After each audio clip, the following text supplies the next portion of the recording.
Doctor Kundan here और निर्मल काया physiotherapy centre Rajendra Nagar road number 11D Patna.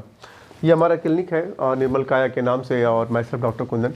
हम कई बार कुछ वीडियोस आपके फिजियोथेरेपी अवेयरनेस के बारे में लेकर के आते हैं। मैंने बताया कि फिजियोथेरेपी चिकित्सा आज की तारीख में बहुत इंपॉर्टेंट है, खास करके स्पोर्ट्स में, मस्कुलर पेन में और कई सारे paralysis, strokes, cerebral palsy, frozen shoulder, knee fracture, post knee fracture, ये सारे में। मगर आज हम डिस्कस करेंगे IVDP केस के बारे में। बैक पेन यदि हम बात करें आज तो वर्ल्ड वाइज हम कह सकते हैं कि 10 में से 8 पेशेंट बैक पेन के बारे में सफ़र है। वीडियो बहुत छोटा है तो बहुत लंबा इन्फॉर्मेशन हम नहीं देंगे, एक छोटा सा इन्फॉर्मेशन देंगे।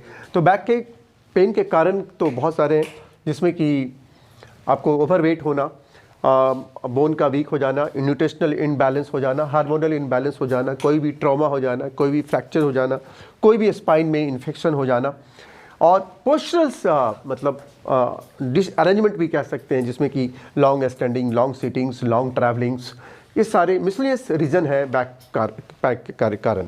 जिसमें कि IVDP इंटरवर्टेब्रल डिस्क, जिसमें कि सबसे ज़्यादा पेन होता है। ये पेशेंट हमारे पास देख रहे होंगे, IVDP का केस है ये this is a patient suffering from the IVDP। हम इनका इंटरव्यू लेंगे बाद में और कितना आराम मिला। डॉक्टर ने भी इनको बहुत सारे कुछ सर्जरी के लिए बोल दिया है, तो सर्जरी भी एक बड़ा ऑप्शन जरूर है, आप सर्जरी के लिए जरूर जा सकते हैं। मगर सर्जरी से पहले यदि आप फिजियोथेरेपी लेते हैं और फिजियोथेरेपी से ठीक हो जाते हैं तो ये ज़्यादा लेस एक्सपेंसिव भी है और ज़्यादा इफेक्टिव भी है। तो हम सर्जिकल बात नहीं करेंगे, बताएंगे फिजियोथेरेपी IVDP क्या होता है। एक्चुअली जो पेशेंट जो हमारे वीडियो को देख रहे होंगे, जो कि एक लेमैन होंगे, थोड़ा सा नहीं जानते होंगे, तो ये देखा पहले इसको नज़दीक से दिखाया जाए। ये हमारे पहले इसके जानने के पहले आप हमें इसको देखेंगे कि ये देखिए नॉर्मल डिस्क है, जो ब्लू कलर है ये नॉर्मल डिस्क है। ये हमारा 2 वर्टिब्रा है, ये 2 वर्टिब्रा के बीच में डिस्क होता है, हर वर्टिब्रा एक डिस्क से कनेक्टेड होता है। तो ये जो ब्लू डिस्क है ये नॉर्मल है, ये पेशेंट का नॉर्मल होता है। मगर किसी भी ट्रॉमा, कोई चोट, कोई इन्फेक्शंस, किसी प्रकार का postural strain, there are multiple reason, कोई हिट इंजुरी और कभी कभी overweight, there so many reasons are there. तो इसमें क्या होता है, डिस्क में चेंजेज आ जाता है, धीरे धीरे चेंजेज आता है। कभी कभी ये डिस्क में देखिए ब्रेक भी हो जाता है और कभी कभी ये डिस्क बल्ज हो जाता है। This is called the bulging disc. ये छोटा सा बल्ज हुआ, ग्रेजुअली धीरे धीरे ये बल्जिंग बढ़ने लगता है और यहाँ पे जो नर्व रूट होता है उसको ये प्रेशर में डालने लगता है। दूसरा फोटो से हम आपको दिखाएंगे, तो भी देखें, ये भी है डिस्क बल्ज में। देखिए यहाँ पे ये डिस्क हमारा देखिए ये नॉर्मल है, ये नॉर्मल है और यहाँ पे ये बल्ज निकला हुआ है। तो ये बल्ज होने से ये नर्व रूट है, ये नर्व रूट जो है हमारे धीरे धीरे बटक से होते हुए पैर हो जाता है। इस नर्व को ये प्रेस करने लगता है, राइट। और प्रेस करने से फिर ये पेशेंट को, यदि साइटिक नर्व को प्रेस किया बटक के पास में या लंबर स्पाइन के पास में, तो पेशेंट को back pain, बटक pen, Thai pen, ये सब पेन शुरू हो जाता है। और यहाँ पे ऐसे भी इसको और अच्छे से आप देखेंगे, ये तो खैर सर्वाइकल का दिखा रहा है, मगर इसी प्रकार से हमारे लंबर वर्टिब्रा भी होते हैं। तो यहाँ बहुत सारे देख रहे होंगे कि हमारे सारे आर्टरी भी जाते हैं। यही बल्जिंग कभी कभी ये डिस्क देख रहे होंगे, ये कभी कभी आर्टरीज को भी समटाइम्स कंप्रेस करने लगता है और वहाँ पे ब्लड फ्लो को कम करता है। और इस फिगर को देखिए यहाँ पे कि ये हमारा लंबर एरिया है, this is the lumbar area. ये हमारा ये ऊपर का देखिए सर्वाइकल होता है, थोरेसिक होता है, ये लंबर एरिया है। आप ये रेड सब देख रहे हैं, आर्टरी को दिखा रहा है। तो जब ये कोई बल्जिंग होने लगता है, जैसे जब ये नॉर्मल है, मगर जब इससे बल्जिंग निकलता है, देख रहे हो पतली पतली जो ना है, ये सारे से ब्लड सप्लाई होता है, वो वहाँ पे उसको कंप्रेस दाबने लगता है और फ्लो ऑफ ब्लड डिक्रीज होने लगता है पैर में।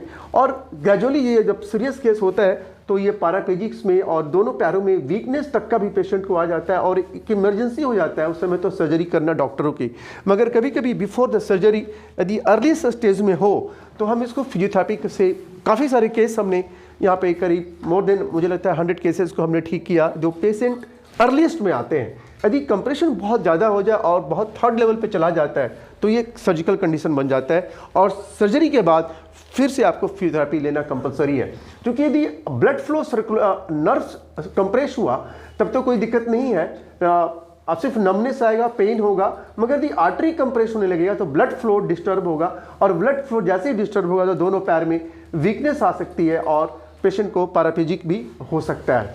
हम आपको अपने डायग्राम्स के थ्रू आपको दिखाते हैं कि मान लेते ये 1 2 एक सिंपल डायग्राम बता रहे हैं, ये 3 4 5 ये हमारा डिस्क है। ये देखिए डिस्क बता रहे हैं हम, ऐसे ऐसे डिस्क बता रहे हैं और इससे नर्व रूट निकल रहे हैं, इससे हमारे नर्व रूट निकल रहे हैं। ये हमारा समझिए बटक है और ये हमारा इधर से ये लेग है, तो ये यहाँ से जो नर्व रूट है ये हमारे ऐसे बटक से निकल रहा है इधर से होते हुए, तो ये यहाँ पे ऐसे बल्जिंग आ गया या ये ऐसे बल्जिंग आ गया, तो ये नर्व रूट को कंप्रेस करने लगा।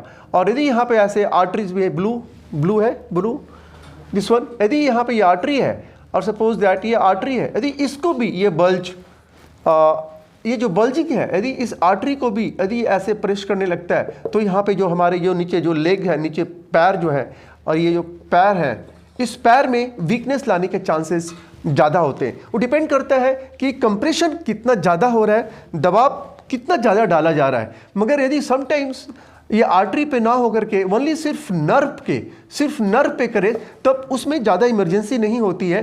पेशेंट को सिर्फ बैकिक होता है और सीवियर बैकिक होता है, और मगर वो मैनेज फिजियोथेरेपी से हो जाता है।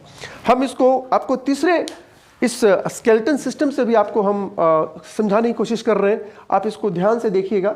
ये हमारा ये हिप बोन है और ये हमारा वर्टिब्रास है।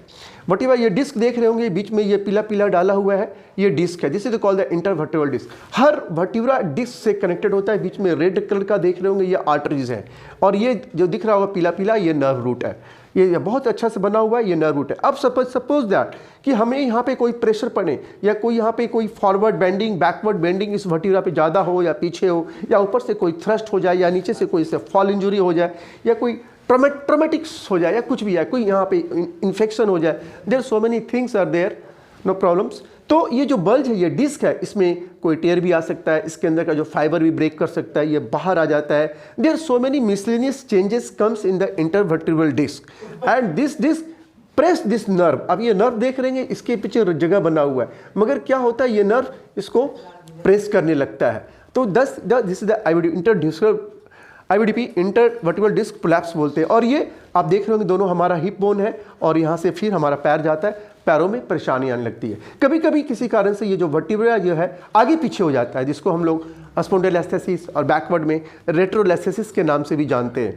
तो ये सब बहुत एक गंभीर सिचुएशन है, लेकिन ऑफ कोर्स डॉक्टर्स के पास नो प्रॉब्लम, आप मिले सर्जन के पास मिले, मगर आई एम वेरी श्योर कि यदि आप बहुत टाइम पे फिजियोथेरेपी के लेने आते हैं, बहुत अच्छा एक क्वालिफाइड फिजियोथेरेपिस्ट है, तो आपको इसमें एज फॉर माई एक्सपीरियंसेस जो मैंने 15-20 साल काम किया, मोर देन 80% आपको रिजल्ट डेफिनेटली मिलेगा। मगर इसकी समझ होनी चाहिए। हम इसके मैनेजमेंट, हम इसके एक्सरसाइजेस, इसके ट्रीटमेंट प्रोसीड्यूर हम नेक्स्ट वीडियो में बताएंगे।